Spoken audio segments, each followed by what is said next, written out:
Madam President, the American people need help because the American people are suffering at the gas pump. With the national average price for gasoline up at around $3.75 per gallon, representing an increase of about 40 cents from a year ago and about 20 cents from just 1 month ago, citizens really are suffering and they need relief. It's important to point out in this context that when President Obama took office, gas prices were at about $1.85 per gallon. Now that they're up to about $3.75 per gallon, we can see a steady increase. Over this 38-month period of time of his presidency so far, gasoline prices have risen on an average of about 5 cents per gallon per month. This is staggering when you think about the fact that if he's reelected, so if he serves out the rest of this term and is reelected, that is a total of an additional 58 months. With that increase, gas prices will be up at around $6.60 per gallon. This is a lot of money. It's staggering, and it affects everything we do, not just from the miles that we drive, but also to the products that we buy at the grocery store. Everything gets more expensive when our fuel that we use to transport ourselves and our products becomes more expensive. Now, to some extent, one could suggest that this was not only foreseeable, but it was actually foreseen. And to some, it was considered a desired outcome. Let's consider, for example, that in 2008, Dr. Stephen Chu, who now serves as President Obama's energy secretary, said somehow we have to figure out how to boost the price of gasoline to the levels in Europe. Well, Mr. Chu, it looks like we're headed that direction. And if we continue to follow this administration's energy policies, we may get there. As a member of the Senate's Energy and Natural Resources Committee, I was somewhat surprised that as a suggestion was made just a few days ago, that there are some who believe that there's no relationship between U.S. production of petroleum and the price of gasoline in the United States. That simply is not true, and it cannot be true.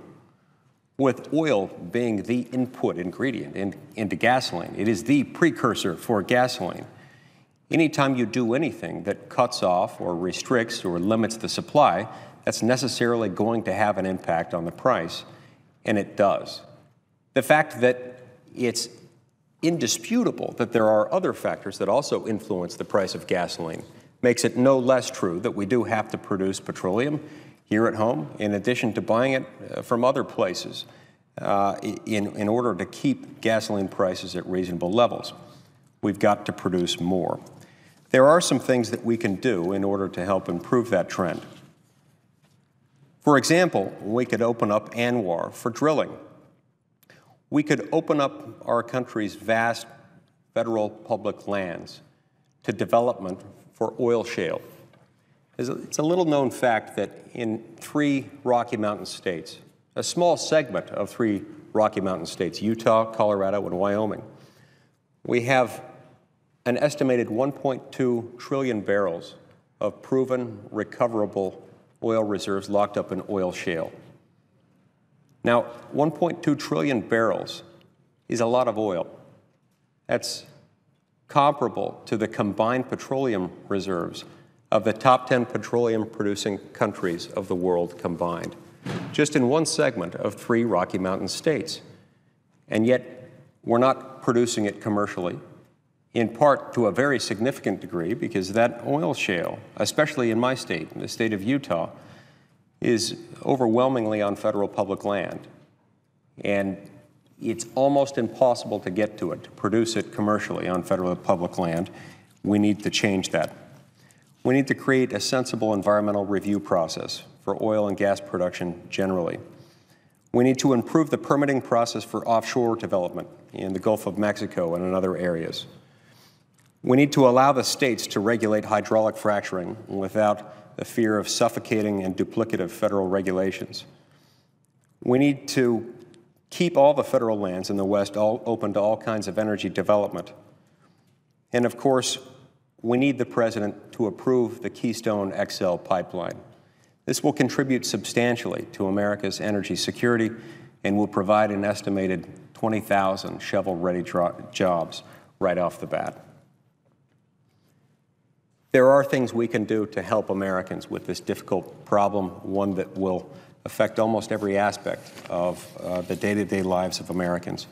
We need the government to get out of the way. We need the government to become part of what the President laudably outlined as an all-of-the-above strategy in his State of the Union address just recently. We need to get there. We cannot afford $6.60 per gallon gas, which is exactly where we're headed if we continue to do things, as this administration has done, and has led to an increase in the price of gasoline at a staggering rate of 5 cents per gallon every single month.